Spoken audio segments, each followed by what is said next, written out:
శ్రీమాత్రే నమః. ETV life ఆధ్యాత్మిక ఛానల్ ప్రేక్షకులకు స్వాగతం. యస్య స్మరణమాత్రేణ దేహీ దుఃఖాత్ విముచ్యతే ఏన మార్గేణ మునయః సర్వజ్ఞత్వం ప్రపేదిరే యత్ ప్రాప్య న పునరావృత్తిం నరః సంసారబంధనాత్ తథావిధం పరం తత్వం వక్తవ్యం అధునా త్వయా. నైమిషారణ్యంలో సత్రయాగాన్ని చేస్తున్నటువంటి శౌనకాది మహామునులంతా సూత మహర్షిని ఈ విధంగా అభ్యర్థించారు. ఏ మార్గాన్ని అనుసరించి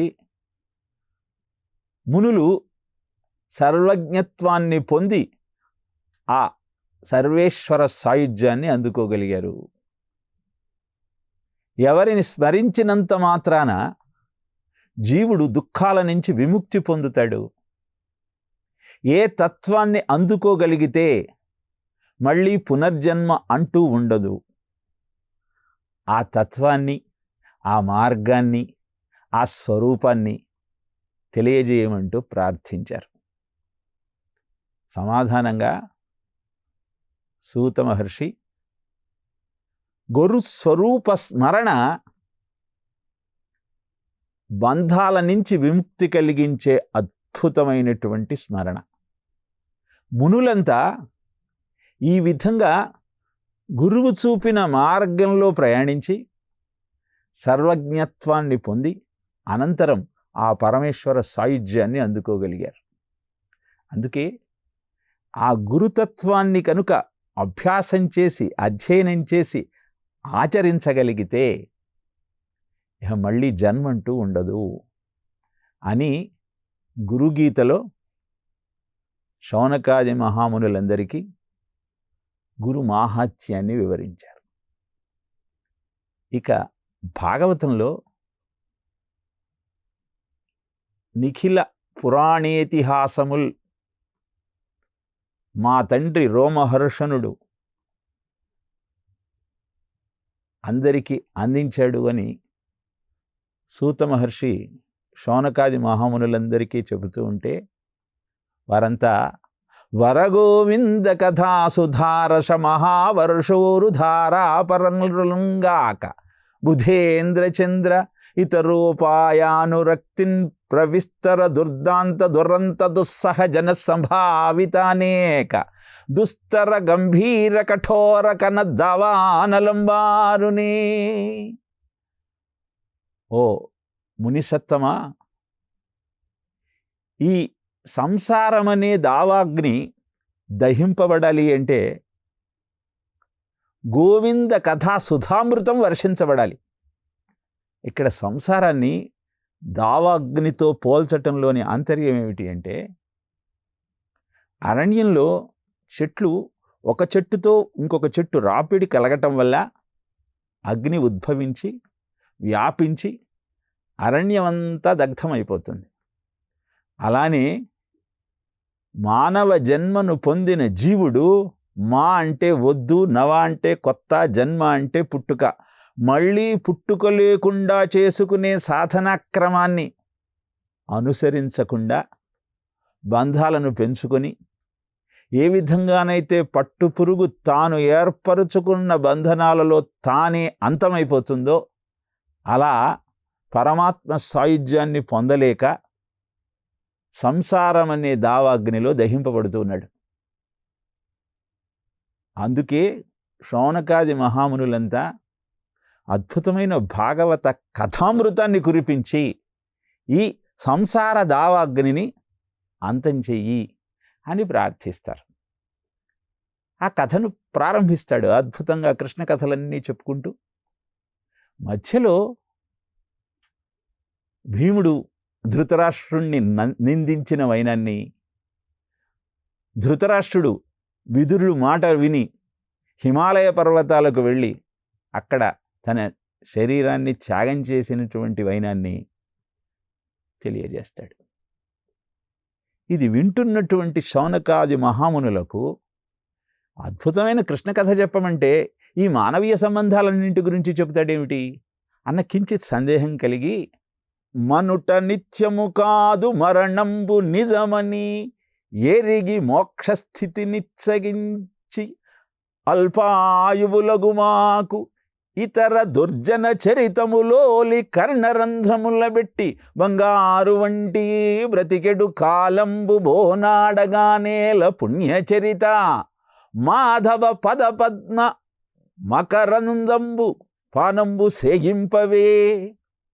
ఏముసేయునట్టి సత్రయాగమునకు సన్మునీంద్రులు సీర వాడెదండధరుడు వచ్చెచుడు చంపడొక్కడినైన జన్నమయ్యడిదాకా వినుచునుండు నగిలి విష్ణు కథలు. ఏమిటి ఈ కథలన్నీ చెప్తావు? విదురుడు ధృతరాష్ట్రుడితో ఏమంటే మాకెందుకు? భీముడు ధృతరాష్ట్రుని ఎలా నిందిస్తే మాకెందుకు? మాకు కావలసింది ఆ మాధవ కథామృతం. అది విన్నప్పుడు కదా మా జీవితం ధన్యం అయ్యేది అని ప్రశ్నిస్తారు. ఈ గురు సందేశం కార్యక్రమంలో ఈ వ్యాఖ్యానాన్ని ఎందుకు చేస్తున్నామంటే, గురువు కూడా శిష్యుడికి మార్గదర్శకం చేసే సమయంలో ఒక్కొక్కసారి ఆ వ్యాఖ్యాన ప్రవాహ ఝరిలో పడి తన్మయత్వం చెంది కథ నుంచి, చెప్పాల్సిన విషయం నుంచి కొంత దూరంగా ప్రయాణించే అవకాశం ఉన్నది. ఒక్కొక్కసారి తన ప్రతిభను ప్రకటించుకోవాలని వేరే కథలు చెప్పే అవకాశం ఉన్నది. ఇలా సూత మహర్షి నిఖిల పురాణ వ్యాఖ్యాన సమేతుండయి కూడా కథ చెప్పేటప్పుడు ఏ విధంగా కించిత్తు ఆ కథా ప్రవాహం నుంచి, కృష్ణ కథా గుణ కీర్తన నుంచి దూరమైనట్టే, నచికేతుని తండ్రి అయినటువంటి వాజస్రవసుడు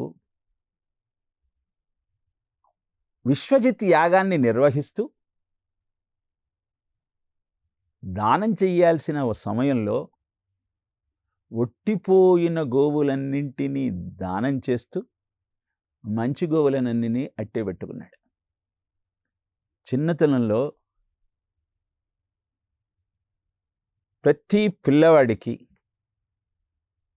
ప్రతి కుమార్తెకి తండ్రి హీరో. ఆ తండ్రి ఏం చేస్తే ఈ కొడుకు అదే చేస్తాడు. కనుక గురు అనే శబ్దానికి తండ్రి అనే అర్థం కూడా ఉంది. కనుక మాతృదేవోభవ, పితృదేవోభవ, ఆచార్యదేవోభవ అని మొదట తల్లికి, ఆ తర్వాత తండ్రికి, ఆ తర్వాత ఆచార్యుడికి ఆ స్థాయిని కల్పించారు. కనుక ఆచరించే విధి విధానాలలో, చెప్పే మాటలలో ధర్మం ఉండేటట్టుగా జాగ్రత్త పడాలి. సంతానం మనం చెప్పింది చేయరు, మనం చేసింది చేస్తారు. ఇక్కడ నచికేతుని తండ్రి అయిన వాజస్రవసుడు విశ్వజిత్ యాగాన్ని పూర్తి చేయాలన్న సంకల్పంతో దానాలు చెయ్యాలి. కనుక ఉన్నదంతా త్యాగం చేసిన తరువాతనే వారు కోరుకున్న ఉషన్ అంటే స్వర్గసుఖ్యం వారికి లభిస్తుంది. కనుక తన దగ్గర ఉన్న ధనాన్ని వ్రత నియమంగా దానం చేస్తున్నాడు తప్పితే త్యాగబుద్ధితో చేయటం లేదు. ఇది గమనించాడు నచికేతుడు. మరి తండ్రి తప్పు చేస్తుంటే సరిదిద్దాల్సినటువంటి బాధ్యత కూడా కొడుకుదే కదా. ఏ విధంగానైతే సూత మహర్షితో శౌనకాది మహామునులంతా మాకు మాధవ కథను వివరించమంటూ అభ్యర్థన చేశారో, ఇక్కడ నచికేతుడు కూడా అదే విధంగా తండ్రికి సరైన మార్గం చూపించాలనుకున్నాడు. 10 ఏళ్ల పిల్లవాడు చెప్తే తండ్రి ఎందుకు వింటాడు? అందుకని ఎలా అయినా గృహస్థ ధర్మాన్ని నిర్వర్తించటంలో తల్లిదండ్రులకు కుమారుడు కూడా సహకరించాలి అన్నటువంటి సత్యాన్ని తెలుసుకున్న బాలుడైనటువంటి నచికేతుడు తండ్రి దగ్గరికి వెళ్ళి, నన్నెవరికి దానం చేస్తావు? సహోవాచ పితరం తత కస్మై మాం దాస్యతీతి. గోవులనన్నింటినీ దానం చేస్తున్నారు, మరి మీ సంపద అయినటువంటి నన్ను కూడా ఎవరికి దానం చేస్తారు అని ప్రశ్నించాడు. ఒకసారి అడిగాడు, విని ఊరుకున్నాడు. రెండవసారి మళ్ళీ అడిగాడు. ఈసారి పట్టించుకోలేదు వాజశ్రవసుడు. కానీ మూడవసారి మళ్ళీ అడుగుతూ ఉన్న నేపథ్యంలో కోపం వచ్చింది అతనికి. మృత్యవే త్వాం దదామీతి, నిన్ను మృత్యువుకు దానం చేస్తున్నాను పో అన్నాడు. ఇప్పుడు ఆలోచనలో పడింది నచికేతుడు. బహూనామేమి ప్రథమో బహూనామేమి మధ్యమః కిం సిద్ధ్యమస్య కర్తవ్యం యన్మయాద్య కరిష్యతి. నేను ఉత్తమమైన గుణగణాలు కలిగిన వారిలో అగ్రగణ్యుణ్ణి లేదా మధ్యముణ్ణి, అధముణ్ణి కాని మటుకు ఎట్టి పరిస్థితుల్లో కాదు. దీన్ని ఆధునిక యువత విద్యార్థులు బాగా జ్ఞాపకం పెట్టుకోవాలి. గురు సందేశం కార్యక్రమంలో పురాణ కథలను ఆధారంగా చేసుకొని వేద విజ్ఞానం ద్వారా మనను మనం ఎలా సంస్కరించుకోవాలో తెలియజేయటమే ఈ వ్యాఖ్యానాల యొక్క లక్ష్యం. మొట్టమొదట బహూనామేమి ప్రథమః అంటే గురువుగారు చెప్పకముందే ఆయనకు కావలసిన అవసరాలన్నింటినీ గ్రహించి ఎలాంటి శుశ్రూష చేస్తే గురువుగారు సంతోషిస్తారో గమనించి ఆయనను ఆశ్రయించి ఆయన శుశ్రూష చేసేవారు ఉత్తమోత్తములు, ప్రథములు. ఇప్పుడు నచికేతుడి ఆలోచన ఏమిటంటే, మా నాన్నగారు అడగకముందే చెప్పకముందే ఆయన సంధ్యావందనాదులకు కావలసినటువంటి అవసరాలన్నీ చూస్తున్నాను. ఆయన చెప్పకముందే ఏ ఏ కార్యక్రమాల ద్వారా ఆయనకు అమితమైన ఆనందం కలుగుతుందో గ్రహించి మరీ ఆచరిస్తున్నాను. అయినా ఆయన ఈ విధంగా నన్ను యముడి దగ్గరికి పంపిస్తున్నానని ఆజ్ఞాపించటంలో అంతరార్థం ఏమిటి? ఓహో, ఏవైనా మా తండ్రి గారు అనుకున్న పనులు నేను చేయలేదేమో, మా నాన్నగారు చెప్పిన పనులు మటుకు ఖచ్చితంగా నేను చేస్తూనే ఉన్నానే, కాబట్టి నేను మధ్యముణ్ణి. అధముణ్ణి మాత్రం ఎలాంటి పరిస్థితుల్లో కాదు. మా నాన్నగారి మాటను ఏనాడూ నేను జవదాటలేదు. ఇలా అతని మీద ఉన్న ఆత్మవిశ్వాసం అతనికి మొట్టమొదటి నచికేతుడి లక్షణం. ఇది ఈనాడు యువతలో లోపించింది, విద్యార్థులలో అడుగంటింది. ఆత్మవిశ్వాసాన్ని కోల్పోతే పతనానికి శ్రీకారం చుట్టినట్టే. పరీక్షలు అనగానే వణికిపోతున్నారు, వైవా అనగానే ఉడికిపోతున్నారు. కారణం ఆత్మవిశ్వాసం లోపించడం. అందుకే వివేకానందులు ఒక మాట అంటారు, నచికేతుడి లాంటి వ్యక్తిత్వం కలిగినటువంటి యువత ఉంటే సమాజంలో దుర్భిక్షం అనేది ఉండదు, సస్యశ్యామలంగా వర్ధిల్లుతుంది అని.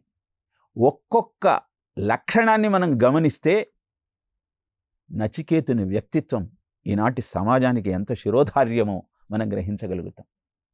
ఈ విధంగా ఆలోచనలో పడి యముడి దగ్గరికి వెళ్ళి నేనేం చేయాలి, అది చెప్పలేదే అని బాధపడుతున్నాడు. మయా అద్య కిం కర్తవ్యం, ఈరోజు నేను చెయ్యాల్సిన పని ఏంటి? అంతేగాని ఇల్లు వదిలి యమపురి దాకా వెళ్ళాలే, అక్కడ ఆహారం ఎలా ఉంటుందో వ్యవహారం ఎలా ఉంటుందో అన్న ఆలోచనలో పడలేదు నచికేతుడు. అక్కడికి వెళ్ళి నేనేం చెయ్యాలి అని నాన్నగారు ఇలా ఆజ్ఞాపించాడు అంటే నాకు అర్థమవుతోంది, నా మాటలు వారికి కోపం తెప్పించాయి. కోపంలో అన్న మాటలే కదా, పట్టించుకోవద్దులే అనుకోలా. కోపంలో చెప్పినా గురువు మాట, తండ్రి మాట శిరోధార్యమే. ఇది రామచంద్ర ప్రభువు యొక్క కథను మనం వింటున్నప్పుడు మనకు అర్థమవుతుంది.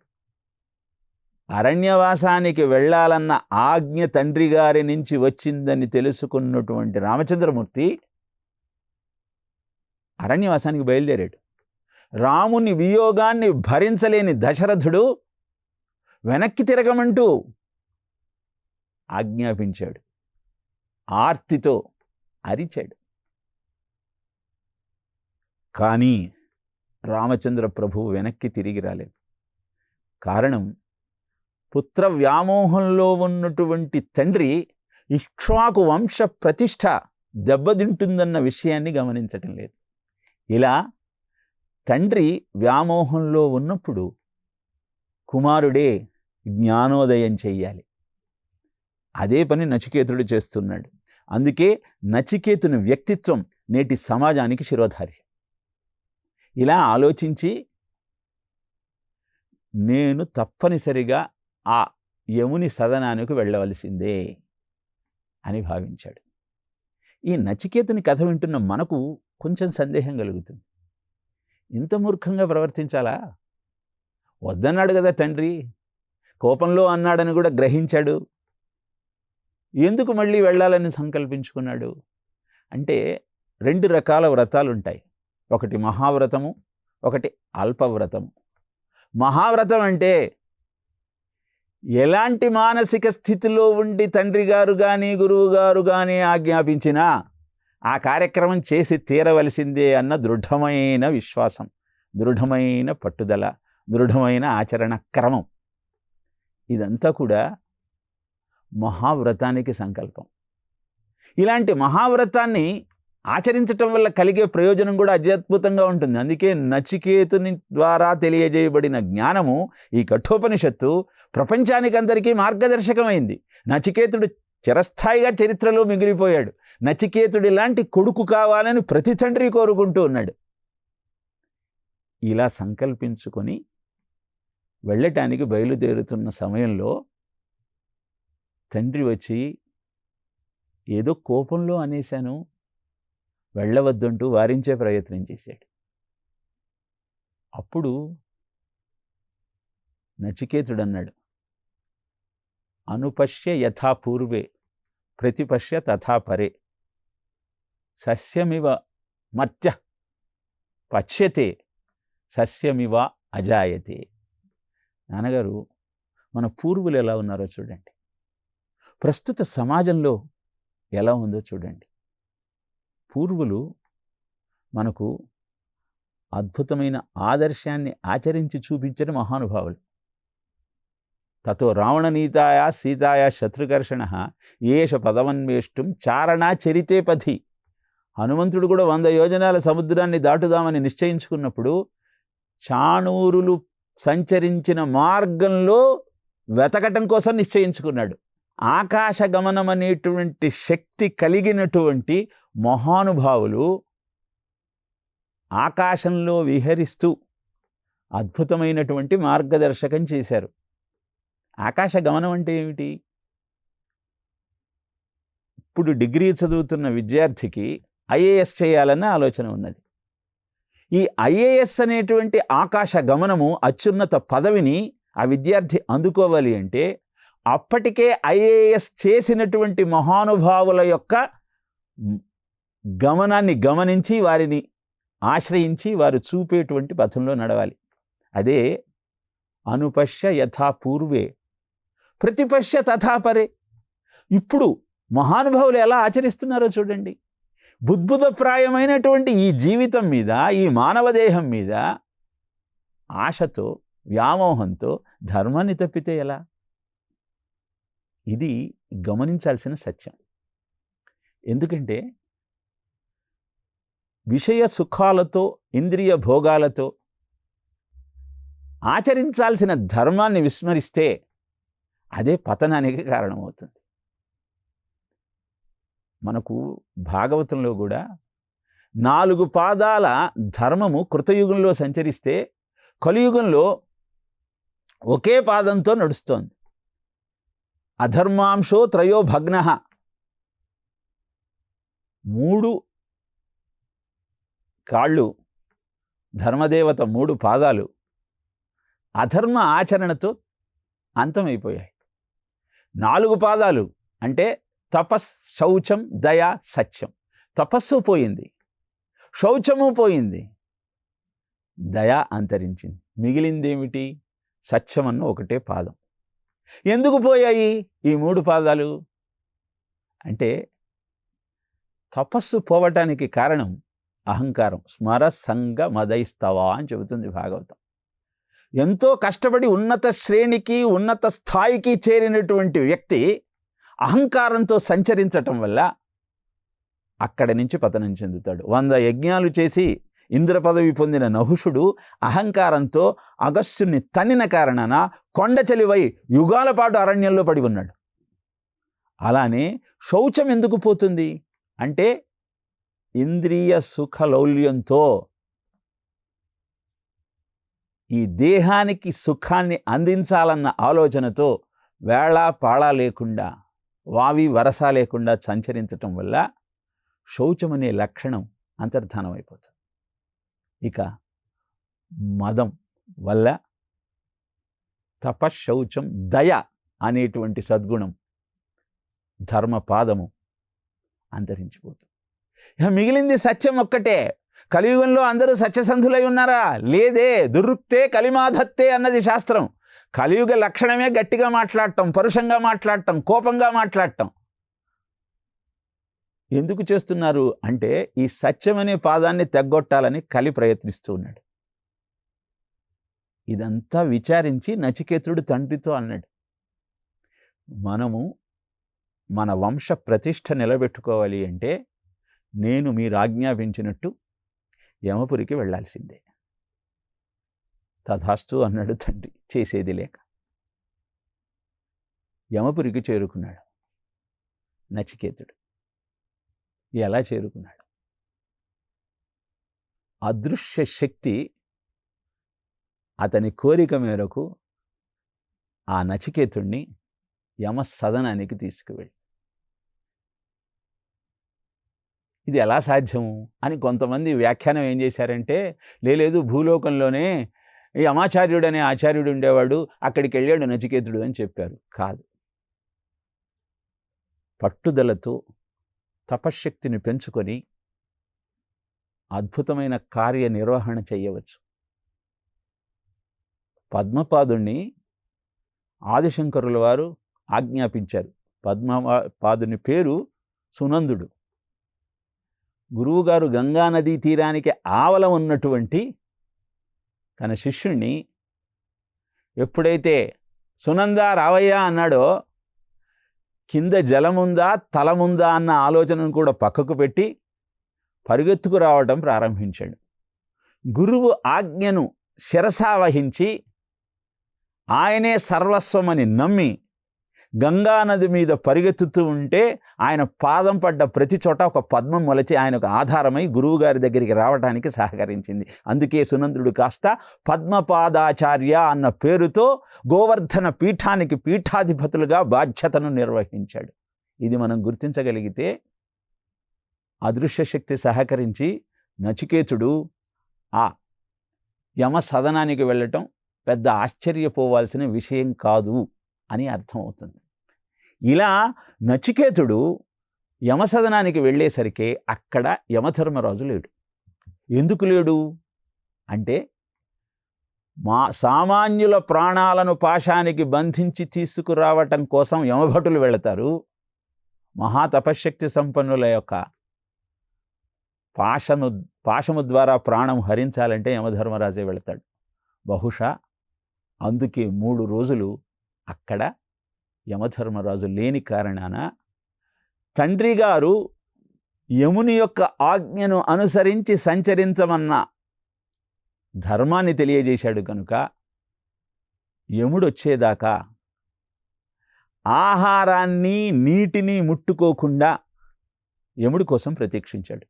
యముడి భార్య మంత్రులంతా కాస్త మంచినీళ్ళు తక్కవయ్యా, కాస్త భోజనం స్వీకరించవయ్యా అంటే అవసరం లేదని తపోమగ్నుడై ఉన్నాడు. ఇక్కడ మనం అర్థం చేసుకోవాల్సిన ఇంకొక సత్యం ఏమిటి, నచికేతుని యొక్క ఉత్తమోత్తమైన మరొక లక్షణం ఏమిటి అంటే, తీసుకున్న బాధ్యతను నెరవేర్చేదాకా అన్నపానీయాలు కూడా ముట్టుకోకుండా తన కర్తవ్యాన్ని స్మరించటం. ప్రతిజ్ఞాచ మయా దత్త నస్థాతవ్యమిహాంతరే అని ఆంజనేయ స్వామి కూడా ఆకాశంలో వెళ్ళేటప్పుడు మైనాకుడు అభ్యర్థిస్తాడు, కాసేపు ఉండి ఆతిథ్యం తీసుకొని వెళ్ళమంటే తీసుకునే సమయం లేదు, నేను లంకకు చేరి సీతమ్మ జాడ కనుక్కోవాలన్నటువంటి మాట చెప్పి అతనిచ్చిన ఆతిథ్యాన్ని చేతితో స్పృశించి మరీ ఎగిరిపోయాడు. ఈ ఆలోచన మనలో ఉన్నట్టయితే అద్భుతమైనటువంటి కార్యక్రమాలు నిర్వహిస్తూ అత్యద్భుతమైన స్థితికి చేరుకోవచ్చు. ఆ తరువాత నచికేతునికి యముడు ఎలాంటి మార్గోపదేశం చేశాడు అన్న విషయాన్ని మరొక ప్రసంగంలో తెలుసుకునే ప్రయత్నం చేద్దాం. ఓం తత్సత్.